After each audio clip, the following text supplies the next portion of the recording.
Allahu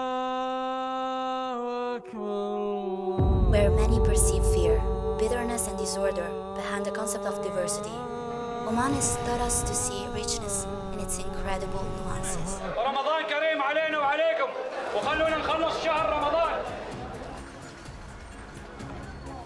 Nestled in the southeast of the Arabian Peninsula, still unknown to many, Oman resembles one of those paintings filled with blending color spots. Because those varied colors found in its landscapes, where the lives of Omanis seem to fit and extend perfectly, highlight the contrasts that make it so unique.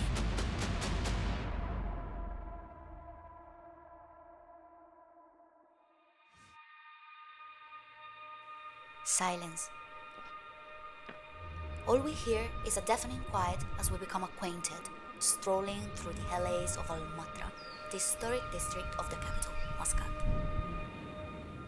We are visiting an Arab country during the most significant month of the lunar calendar for Muslims, Ramadan. Few people are on the streets. They are all hidden in their homes, awaiting the adhan, the call to prayer, which will mark the end of the daily fast.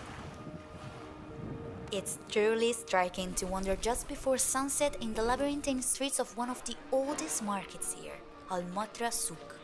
Usually a place of crowds and chaos, it now seems unusually calm, everything suspended in time. But the real magic has yet to begin. Have to say what we're doing. We are going to have dinner in a house of a local family here in Muscat, Oman, because this month in Oman and in general for all Muslims is Ramadan, and so we will discover their traditions. So we will pray with them. We will have dinner in their home. We feel the emotion of this moment as we are about to enter a local house and experience our first iftar as guests. My name is Veronica, and I have been invited here this evening to share in iftar with my very good friend Naila and her brother Hamid. And for me, I've been living here for the past 33 years, and it's such a very special time of year, and it is a great honor and privilege to be invited as a guest into somebody's house. Naila welcomes us into her home, and to break the ice, we ask her to explain in detail the true meaning of Ramadan for a Muslim. My name is Naila, and I'm a physician, and I'm living in Oman. I'm an Omani. Ramadan, yes, very important month. From sunrise to sunset, we don't eat, we don't drink, and we don't have intimate contacts. Spiritually, we should pray, we should recite Quran, we should put new habits into our life, we should be good as humans, we should share our things with others, with poor people.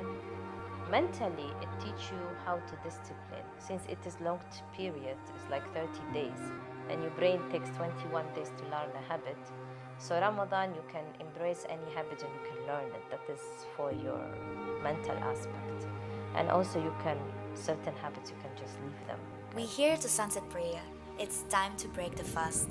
It's a moment of gathering and sharing at home or outside. And right here, we sense we are about to experience a magical, intimate and familial moment. And we should break it with water and dates, because it is like from the Prophet Muhammad. This is the way he was breaking it. Right now there is a lot of other ways we can break fast. We can break with food, with fruits, we can break with sweets, but the right way is to have it with water and dates and maybe a little milk or a little kefir, yogurt, something like that, something very light. Then we pray, and after prayers we share our dinner with everyone. And as I told you, that my dinner is also mixed with a lot of my neighbor's dinner, because we cook one meal or two meal and we send to my neighbor, and my neighbor will send me their dinner. So there is a lot of different food on the table from different houses. This is how we share our food. Entering a local's home is in itself an experience that opens you up to a new level of awareness.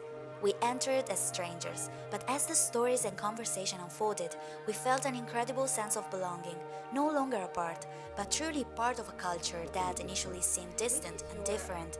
And for the first time, within this diversity, we sense richness. Returning from the mosque after attending the day's final, longest and most important prayer, the evening passes too quickly as Naila and her family share more about their traditions. While Naila explains the significance of perfume traditions for women in this part of the world, highlighting the rich history and cultural importance of fragrance in Oman, Mohammed serves us traditional Omani coffee, known as kahwa. Let me explain to you about serving coffee in an Omani traditional way. On your right side, you have 3 cups of coffee, which is called in Arabic finjan. On your left side, you call it the gdalla. So you pour the coffee on quarter level and you serve the coffee to the guest. So the guest, when he drinks the coffee and when he finishes, if he asks for more, he has to serve it this way without doing anything. When the guest is like, wanna stop coffee, he said no, he doesn't want. He needs to turn his hand, cover the coffee cup and shake his hand. So that is like, he's fine, he doesn't need more. Silence. It has been our companion on this first day in Muscat, allowing us to focus on our surroundings, the backdrop. Despite embracing modernity and progress, the city expands horizontally, with white houses nestled between rocky formations and sand dunes. No building exceeds the height of the minaret of the Sultan Qaboos Grand Mosque, preserving architectural harmony and respecting local cultural traditions. We were apprehensive about finding closure during this particular time of the year, but Ramadan made the start of this journey special because, as Nella says, it teaches you discipline, self-control, sharing, And that actually you don't need a lot in life. You can survive with very little. بسم الله الرحمن الرحيم. There is one thing that not even silence can stop: the repetition of events. It is history, the traditions to which entire generations are bound in every part of the world. Leaving Muscat, we are guided by the leitmotif of the mountains, a recurring panorama in the north of the nation that, however, changes scenery incredibly as we dove into the Atakilia region, a place where the green oases of ancient villages perched on the mountains all lead to the most important cultural, Islamic and historical center of Oman, the city of Nizwa. My name is Ahmed. I'm from Nizwa, and Nizwa is a very important city in the past and the present. So the importance of it, first it was the capital of Oman in that time, before more than 1,200 years. Nizwa is an inshore city and also is naturally surrounded with mountains from all the sides. Nizwa immediately gives us the impression of a place we could live in, one of those you call home. Children play soccer in the streets. Iftar is celebrated everywhere, even in parking lots, as long as there's a moment of togetherness.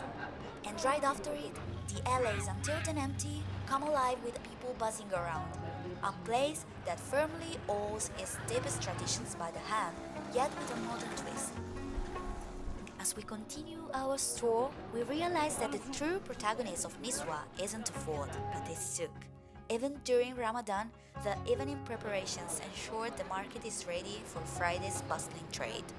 The souk is not happening right now, it is happening from the past. The place of the souk right now, it is the same place of the souk in the past.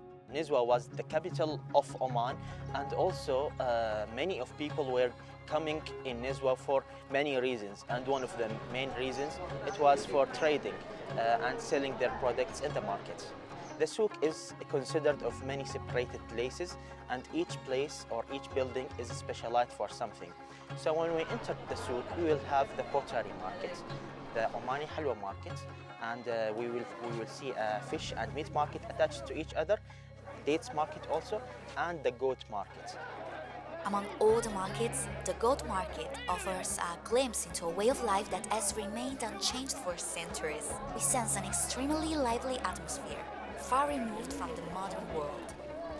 Children with fathers shaking hands like odos, while local herders gather to sell and purchase livestock, primarily goats, but also cattle, sheep, and camels. The souk is starting from 4 a.m. after Al-Fajr prayer. When the people finish their prayers, immediately they go to the souk to start the trading and to selling their markets. So the traders of all the things are coming to Nizwa from the evening of Thursday to prepare their things and stuff for sales in the Friday. So if we focused more about the goat market, it is like an auction for selling the goats. It starts by having a circle. It is like a circle pathway where the owners of the goats, they take their goats and they go around. The people, all the people are saying these goats.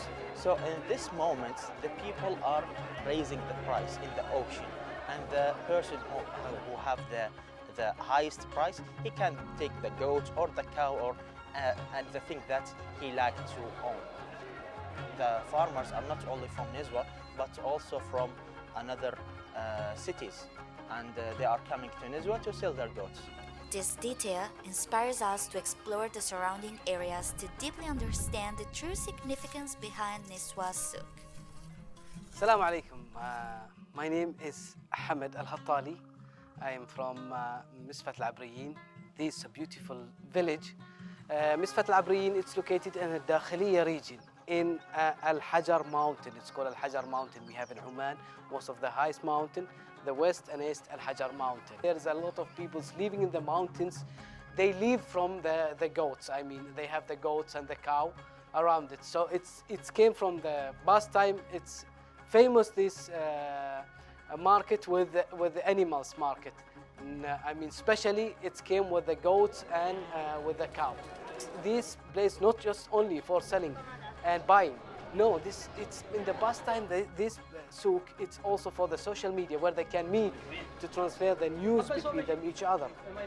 Okay, to listen or to take the news, because at that time there is no facilities, like example for the internet or something like this, or the newspaper, so they can meet with them each other and transfer the news between the region to the other region. Do you ever wonder what it was truly like to live without today's technology? Telling time by observing the sun's position, living in harmony with the surrounding land, taking everything from nature. As we walk beneath the palms that shield us from the sun, Hamad shares stories of his village, Al-Misfah, through the tales of his grandparents.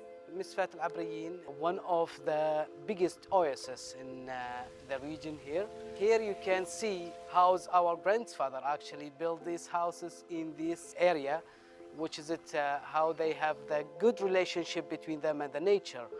In this region of Oman, homes were traditionally constructed using materials readily available from the land: stone, mud, and wood.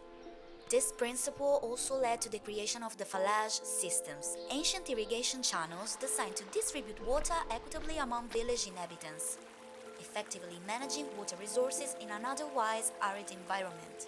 We have one of the longest irrigation system, the falaj, what we use in this village, one of the kind from Aini's falaj, and it starts about 4 kilometers from the beginning of the valley until the end of the village. We share some of the units of the waters between the families. Each family has a couple of hours of the water, okay, to sharing between them each other. To make sure all the terraces around the village, it takes about 8 days. Between these 8 days, it will be shared between the families. Most of the important tree what we grow here is the palm trees. So the palm trees actually, this tree, it gives a lot for the Omanis peoples. They was using most of the things from this tree. They don't truth anything, actually using the leaves for the baskets, and then you can see the trunk, most of the soft leaves to make the ropes as well from it. Not only the fruit. When the temperature go a little bit hot to 41 degrees, at that time we eat the fresh dates, and then we eat what we want from the fresh dates, and then the other we dry. Following an endless expanse of palm trees, we arrive at the village of Hamra. So I am Marwan, I am from Al Hamra city. You can see hundreds of palm trees in this area. So most people in the village, they were working on agriculture. So they growing different things. We have different kind of fruits. We have mango, orange, banana, papaya, but mostly we have palm trees. It's dates palm trees. This village is frozen in time. Only the sounds of nature and the muezzin's call to prayer can be heard. We had lunch in one of the ancient dwellings, intrigued by the traditional Omani architecture. It was built more than 400 years ago during Ali Arabi era. This house is, as you see, it's built of mud. So mud, it's give good atmosphere inside the house. So with the help of the ventilation system also, what they were doing it in these houses. For example, they make the openings near the ceiling. It's let warm air going outside, so it's helped to keep the place cold from inside. Also, sometimes they hanging jars on the walls, on the windows. They fill the jars with water. It's helped to give the humidity inside the house, so you can feel cold and fresh every time inside these houses. Here, the perception is that of a country committed to preserving traditions and roots. People seem to perfectly adapt to the lifestyle the regions offer and share stories passed down through generations to keep traditions alive. And now it's time for us to go listen to another one of these stories. We walk barefoot across the dunes, trying to capture the colors with our cameras, but nothing can truly convey the one element of nature capable of reconnecting man to his essence, to his introspection. نحن عايشين في الصحراء معانا بالطبيعة. نحن بدو من عشنا في هذه الصحراء.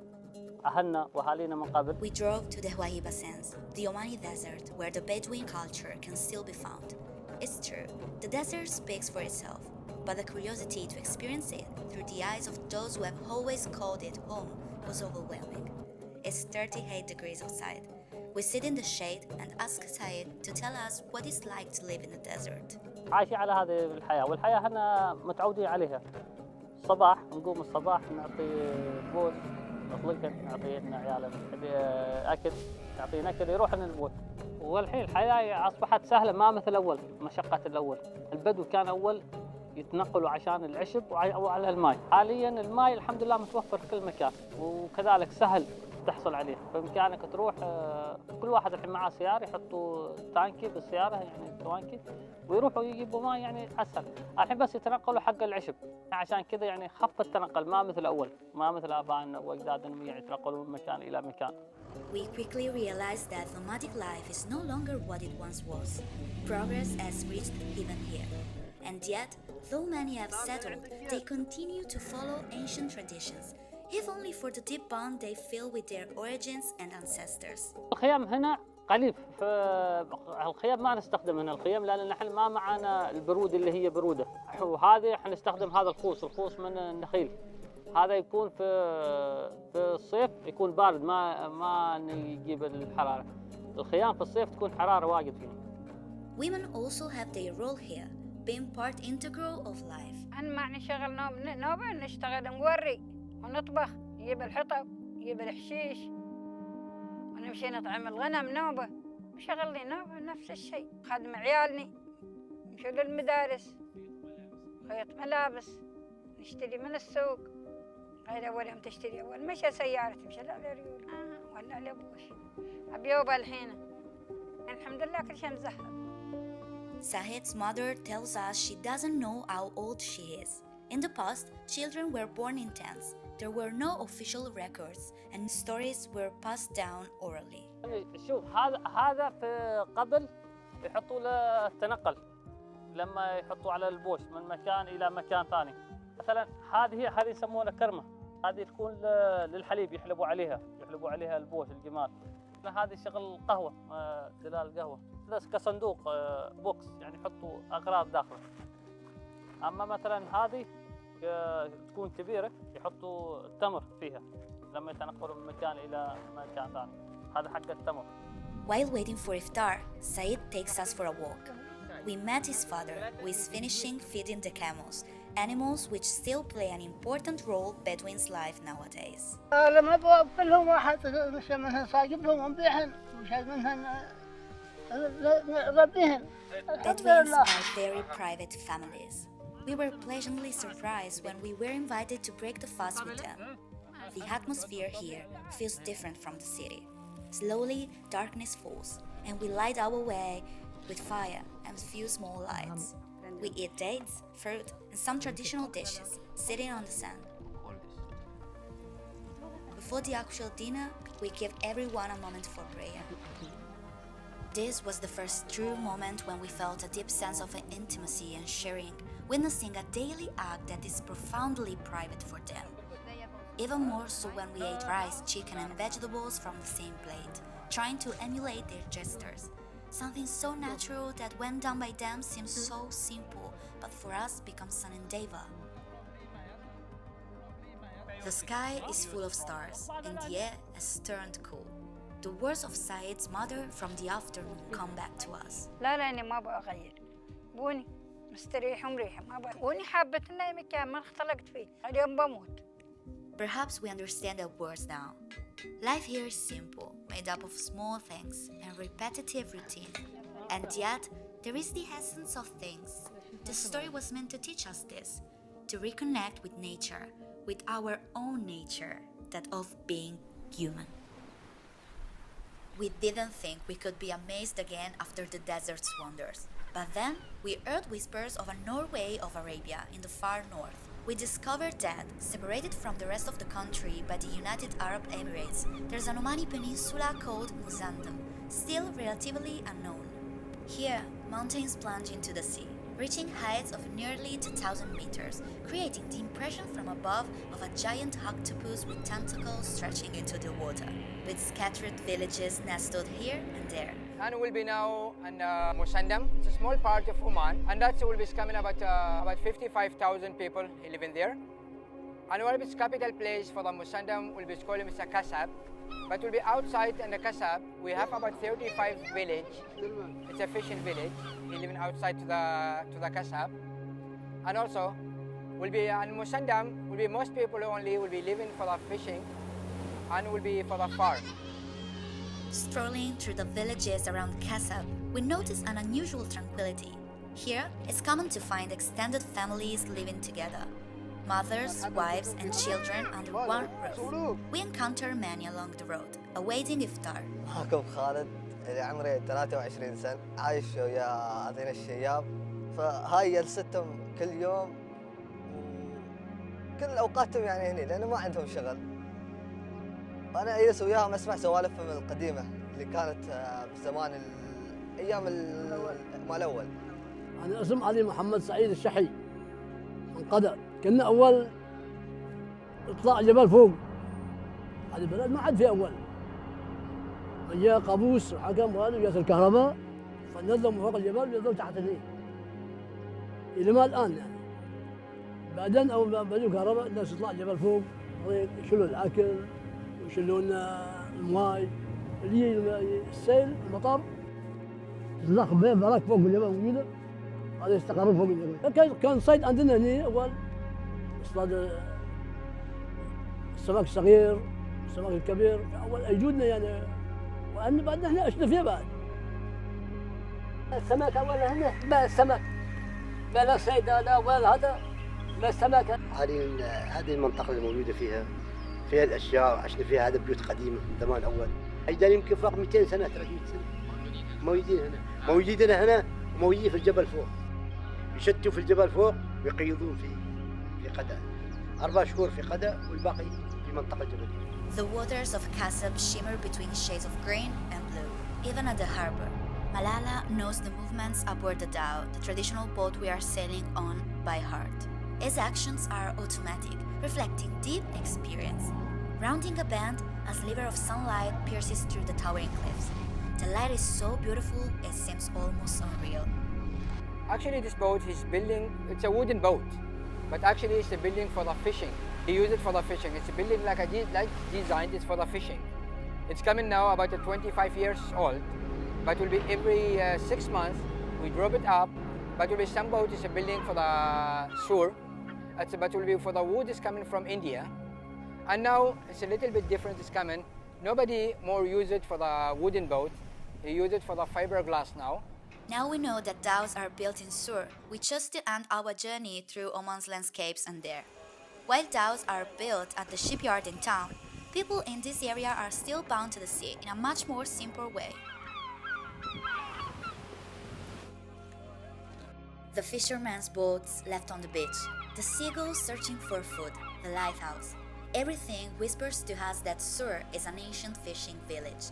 In fact, this entire area along Oman's eastern coast is famous for its maritime traditions and fishing heritage. My father fisherman, my father fisherman, grandfather fisherman. This morning, we set out on a boat with Hamid at dawn, immersing ourselves in a typical day in the life of a fisherman here in Ras al Hadd, a remote village at the easternmost point of the Arabian Peninsula, not far from Sur. Until a few years ago, the only way to reach it was by boat. The landscape is mostly rocky, interrupted by stretches of wide sandy beaches and crystal clear waters.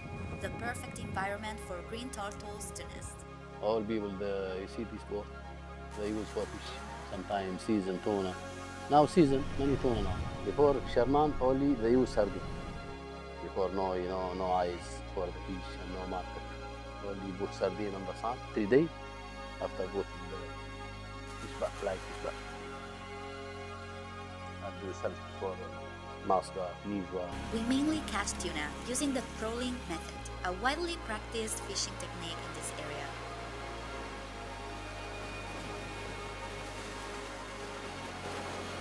We encountered dozens and dozens of dolphins, keeping us company throughout the morning as we fish.